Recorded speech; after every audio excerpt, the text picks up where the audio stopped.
भगवान तो का अच्छा फल, जब कर्मों का ही फल मिलना है अच्छा या बुरा, तो भक्ति क्यों करें भगवान की? उत्तर दो।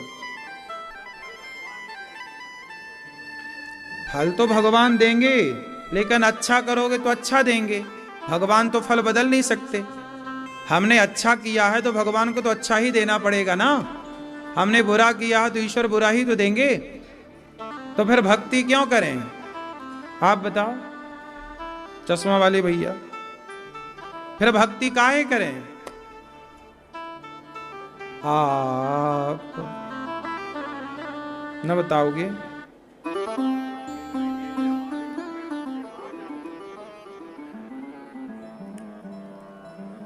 नहीं, अच्छे भाव तो होंगे ही। सही है, ठीक कह रहे हो, ये भैया बताएंगे। हमारे ईश्वर को पाने के लिए भी कर्म ही करते रहे, कर्म करते रहे, मिल जाएंगे। कर्म से तो मिलेंगे, बिना कर्म के तो ये भी नहीं मिलते। भक्ति काहे करें, भगवान की शरण में काहे जाएं? सवाल ये है, जब कर्मों का फल ही हमें भोगना है अच्छा और बुरा, तो हम भक्ति क्यों करते हैं? आप भक्ति करते हैं, लेकिन आपको पता ही नहीं कि भक्ति क्यों करते हैं। मैया बताओ, भक्ति करती हो मेरी मां? काहे करती हो? भक्ति क्यों करते हैं लोग? जो करते हैं पूछो क्यों करते हो? आप बताओ मैया। हैं? ठीक है, पाने के लिए भगवान को भक्ति करते हैं, ठीक है। पाके क्या करोगी? रावण भी तो पा गया था राम को।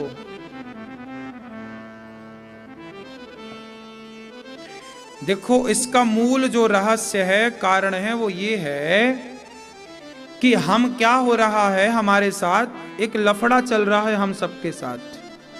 हमारे साथ क्या चल रहा है? हम लोग पुण्य करते हैं तो पुण्य का फल भोगते हैं, पाप करते हैं पाप का फल भोगते हैं। 84 के चक्र से बच करके मोक्ष का अधिकारी हो जाता। भगवान को पा लेना मतलब जन्म मृत्यु से बच जाना। अच्छा, अब मैं आपको ये भी बताऊं कि मोक्ष क्या है, मुक्ति क्या है। अच्छा ये बताओ, आप वृंदावन, यही है मोक्ष, कि जब संसार के चिक चिक से, संसार की खटपट से आप छूट करके सदा के लिए आनंद के घर में चले जाएं, वही मोक्ष है। जैसे ये वृंदावन, इसको भी एक सामान्य रूप, उदाहरण के रूप में आप मोक्ष मान लीजिए। ये आप घर से आ गए वृंदावन, तो क्या हो गया? 7 दिन के लिए आए, मतलब 7 दिन के लिए मोक्ष है आपका। मुक्ति, परिवार से मुक्ति, घर के काम धाम से मुक्ति, घर की चिक चिक से मुक्ति। हाँ, 7 दिन के लिए आए तो 7 दिन के लिए मुक्ति। यही ऐसे ही अभी आपकी 7 दिन की मुक्ति है। सदा की मुक्ति चाहते हो तो भगवान की शरण में जाओ। ये बार बार का संसार में आना, ये बड़ा चिक है, बड़ा कष्टदायक है। इससे सदा के लिए मुक्त होना, वही यथार्थ मुक्ति है। आप लोगों को मुक्ति का स्वाद लग जाए। मुक्ति क्या है? अच्छा, मुक्ति का मतलब ये नहीं कि हम दोबारा ना आए, नहीं, बार बार आए, लेकिन क्या बनकर आए? देखो,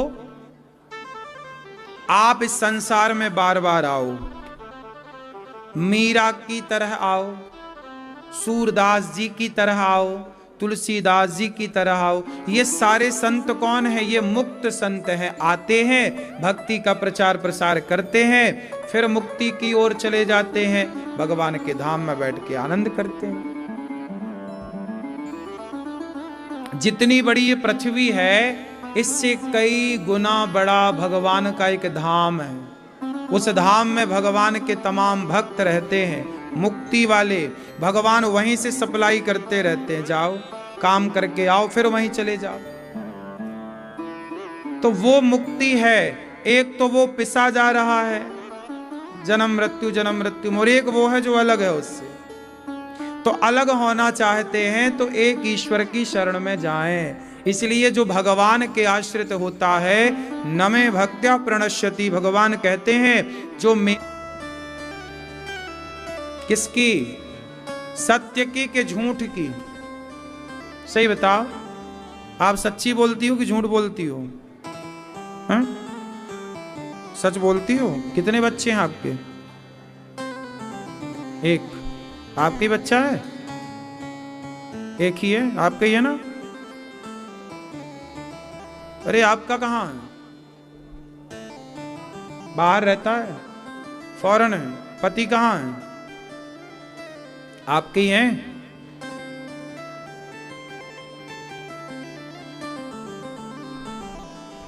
अच्छा ये बताओ, आप अपनी आंख में हाथ रखो, आंख में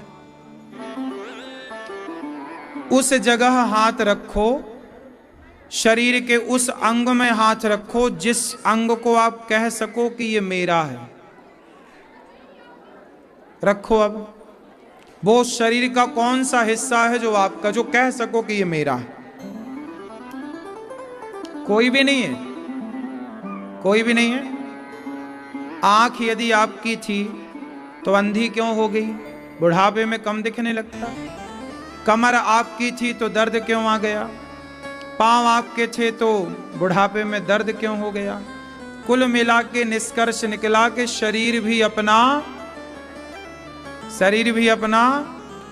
नहीं है। जब शरीर भी अपना नहीं है और ये मैया कह रही है कि आंख मेरी है और ये पति मेरा और बच्चा मेरा है, अब बताओ जब शरीर भी मेरा नहीं है तो पति और बच्चा मेरा हो सकता है? उत्तर दो जोर से। नहीं हो सकता? हो सकता है? तो अभी तो आप कह रही थी कि मेरा बेटा मेरा पति, तो यह झूठ हुआ कि नहीं? बोलो। अभी आप झूठ बोल रही थी कि सच बोल रही थी? जब शरीर ही आपका नहीं है तो बेटा और पत्नी और पति हमारे कैसे हो सकते हैं? तो फिर आपने अभी बोला कि ये पति है हमारा और बेटा हमारा है, तो ये बात झूठ थी कि नहीं? बोलो मैया।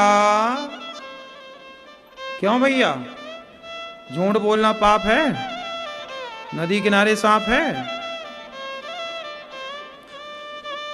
इसका तात्पर्य यह हुआ कि हम सारी जिंदगी झूठ पर पलते हैं। क्या कहते हैं? ये पत्नी मेरी, परिवार मेरा, जबकि शरीर ही अपना नहीं है, लेकिन दावा ठोकते हैं कि ये सब अपना है। इससे बड़ा कोई झूठ हो सकता है? तो हम दिन भर क्या बोलते हैं? आप कहते हो ये बेटा मेरा है, ये भी एक झूठ है, नहीं है? बोलो। सच्चाई क्या है? कि ये सब कुछ भगवान का है। नाथ सकल संपदा तुम्हारी, इसलिए सत्य क्या है? भगवान। झूठ क्या है? संसार। हम सब झूठे हैं, भगवान सच्चे हैं, इसलिए सत्य ईश्वर को भजो। ये संसार झूठा है, आप भी तो झूठी बोल रहे हो कि ये मेरा, ये मेरा, ये मेरा, है ना मैया?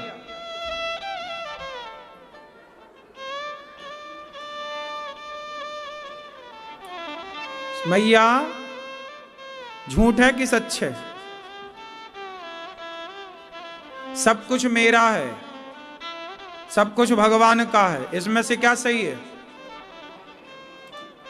सच क्या है? ये बच्चा मेरा है, ये बच्चा भगवान का है, क्या सही है? बोलो। हम लोग झूठे ही दावा कर रहे हैं।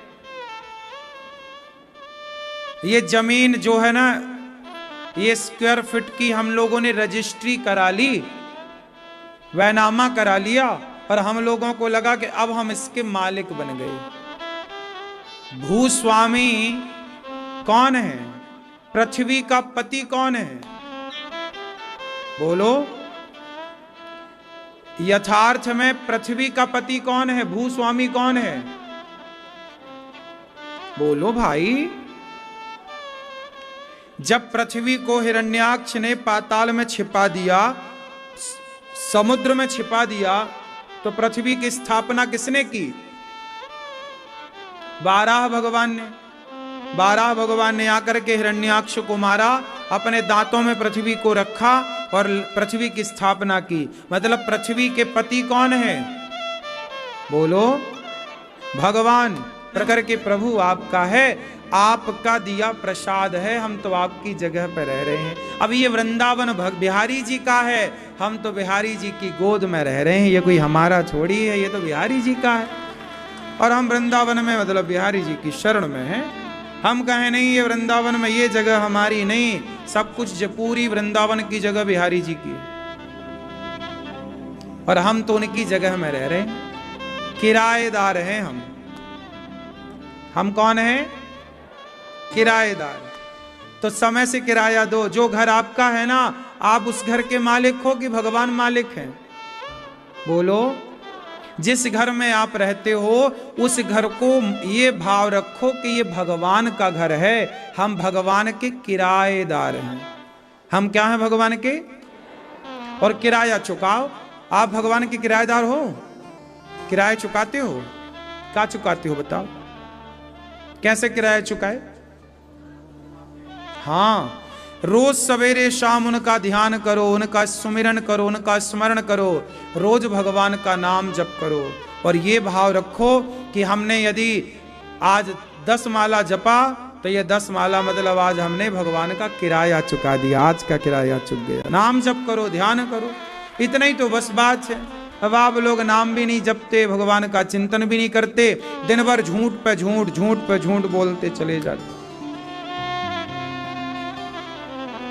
दिन भर उल्टे सीधे काम करते करते आदमी मर जाता है। सारी जिंदगी आदमी उल्टे काम करता है, फिर बाद में कष्ट मिलता है तो रोता है, जी हम देखो बड़े दुखी हैं। तो तुम अपने कर्मन से तो दुखी हो, काहे ऐसे गलत काम किए कि तुम दुखी हो गए, वरना तुम्हें कौन दुखी कर सकता है?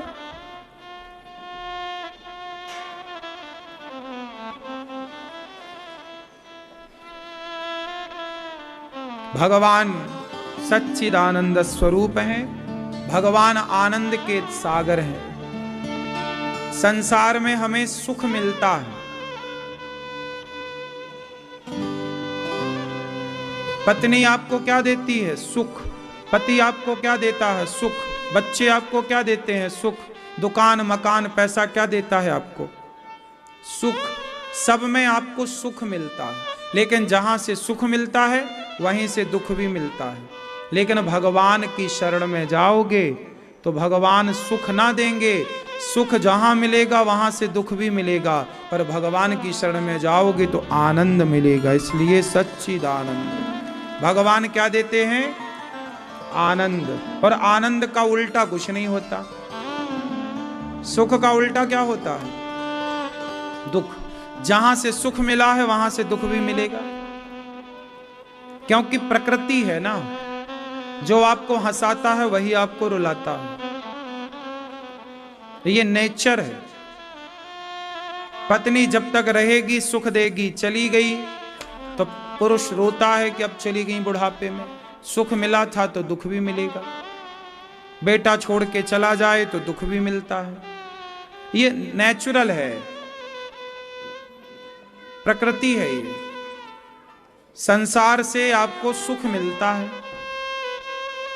शरीर आपका क्या देता है? आपको सुख। जवानी है बड़ा सुख देता है, पर यही शरीर जब बुढ़ापे में जाएगा तो आपको दुखी करेगा, बुढ़ापे में कष्ट देगा, कहीं इस कमर में दर्द, कहीं हाथ में दर्द, कहीं घुटनों में दर्द, कहीं, हाँ या ना? इसलिए संसार में सुख से दुख, दुख से सुख, लेकिन भगवान आपको सुख दुख से परे है। जो भगवान की शरण में है वो परम आनंद में है। ऐसे आनंद के सागर परमात्मा को हम नमस्कार करते हैं, तो सब प्रकार का हमें आनंद देने वाले हैं। यम प्रव्रजन्त मनुपेत मपेत कृत्यम द्वैपायनो विरह कातरया जुहाव पुत्रेति तन्मयतया तर्वोऽभिनेदुष तं सर्वभूत हृदयं मुनिमानतोऽस्मि। सुखदेव भगवान का प्राकट्य हुआ। जन्म लेते ही सुखदेव भगवान सन्यास लेने चल पड़े। पिताजी रोके, रुक जाओ पुत्रे तन्मयतया, हे पुत्र रुक जाओ। क्यों बेटा, थोड़ा संसार का सुख ले लो। सुखदेव भगवान बोले हमें कोई सुख ना चाहिए, हम जा रहे हैं। सुखदेव भगवान जन्म लेते ही सन्यास लेने के लिए चल पड़े। सन्यास, हमारे आश्रम कितने होते हैं? 4। ये मैया सो गई क्या?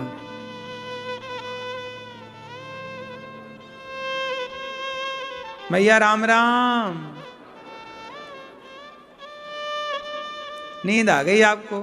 हाँ सो जाओ।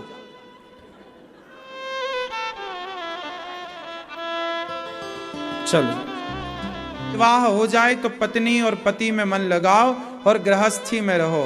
बेटा बेटी हो जाए तो बेटा बेटी का विवाह करो और बेटी बेटा का विवाह करके फिर वानप्रस्थ की ओर, वानप्रस्थ मतलब भ्रमण, थोड़ा भ्रमण करो पति पत्नी।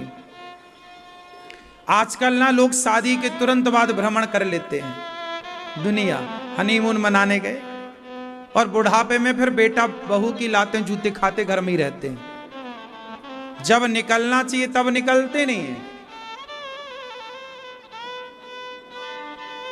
और जब निकलना नहीं है तब निकल रहे हैं। अब तुम्हारे बेटे बड़े हो गए हैं, बहुएं आ गई हैं, अब तुम निकलो, जाओ तीर्थों में रहो, भ्रमण करो, वानप्रस्थ।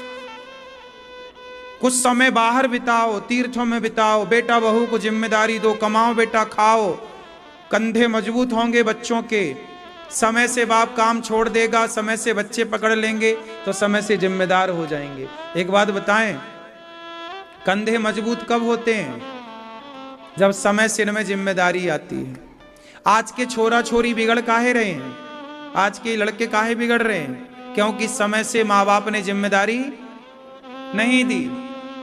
खुद बाप कहता है कि अरे मैं तो खुद कमाता हूं, मैं तो खुद करता हूं, खुद बाप ही सब काम कर रहा, दुकान वही चलाएगा, दुकान साग सब्जी वही लाएगा, सब शॉपिंग वही करेगा। अरे बच्चों को पता ही नहीं है कि आलू का भाव क्या चल रहा है, नमक का भाव क्या चल रहा है, आटे का भाव क्या चल रहा है, क्यों दाल का भाव क्या चल रहा है। अरे बच्चे को पता ही नहीं है तो बच्चे कीमत कहां करेंगे वो आलू और दाल की और रोटी की। पहले के लोग बड़े समझदार थे। बच्चों का विवाह होता उसके पहले ही बच्चों के कंधे पे जिम्मेदारी देते, ले बेटा अब ये घर गृहस्थी तुम्हें चलाना है, नमक रोटी की भरपाई तुम करो, जाओ कमाओ। आजकल का बच्चा पढ़ के आता है, बेटा तुम आराम करो, हम कमा रहे, हम कर रहे हैं। बच्चे बैठते नहीं है काम में, पिता के संग हाथ बटाते नहीं है। धीरे धीरे वो बच्चे मोबाइल के द्वारा गलत राह पर चले जाते हैं। वो सोचते हैं हम पापा को खूब पैसा देंगे, ऑनलाइन गेम खेलने लग जाता पैसे वाला। पता चला 5 लाख हार गया, 5 लाख हार गया। अब कमाया तो 1 रुपया नहीं और 5 लाख हार गया, है ना। पिताजी से कहा पापा वो देखो हम 5 लाख हार गए। पापा बोले कोई बात नहीं, ये ले 5। अरे उसको बोला हमारा बाप तो बढ़िया धन्ना सेठ है, उसने फिर खेला, बोले अब जीत के दूंगा, 5 फिर हार गया। ऐसे ही में औलाद बिगड़ जाती है। सुनो, ये जो गेम खेल के आजकल के छोरा छोरी पैसा पाके धन्ना सेठ बनना चाहते हैं ना, ऑनलाइन गेम होता, क्या बोलते इसको, गेम होता ना। आजकल लोग ये जुआ है, सिंपल भाषा में, ये पुराने भाषा में क्या चाहिए, एक प्रकार का जुआ है, ऑनलाइन जुआ कह सकते हैं आप। जुआ खेल के आज तक कोई धन्ना सेठ बना हो तो नाम बताओ। ये जो जुआ खिलाने वाले मोबाइल पे कंपनियां बैठी हैं, ये अपना नुकसान थोड़ी करेंगी, ये तो आपको लत लगा के आपसे बर्बाद लूटना चाहती हैं और आप इसके शिकार बन जाते हैं। इसलिए कोई जुआ खेल के पैसे वाला बनता तो फिर आदमी काम क्यों करता, सब जुआ खेलते। आओ हम सब फिर जुआ ही खेलें, मेहनत क्यों करें। इसलिए हम सबको चाहिए कि हम अपने काम में मन लगाएं, और काम करते हुए ईमानदारी से बस में नहीं। भागवत सुनने का अधिकारी कौन? भागवत कौन सुन सकता है? किसे सुनना चाहिए भागवत? भागवत सुनने के अधिकारी सारे लोग नहीं होते। भागवत वही सुन सकता है जिसके अंदर भगवान के प्रति प्रेम हो। आजकल प्रेम तो होता नहीं है, भगवान के चरणों में प्रीति होती नहीं है, कैसे काम बने? आज समाज में प्रेम की बड़ी कमी है, प्रेम नहीं है। माता शबरी जैसा प्रेम हो तो राम के मिलने में देर थोड़ी लगती है। प्रहलाद जैसा प्रेम हो, मीरा जैसा प्रेम हो तो मिलने में देर थोड़ी लगती है।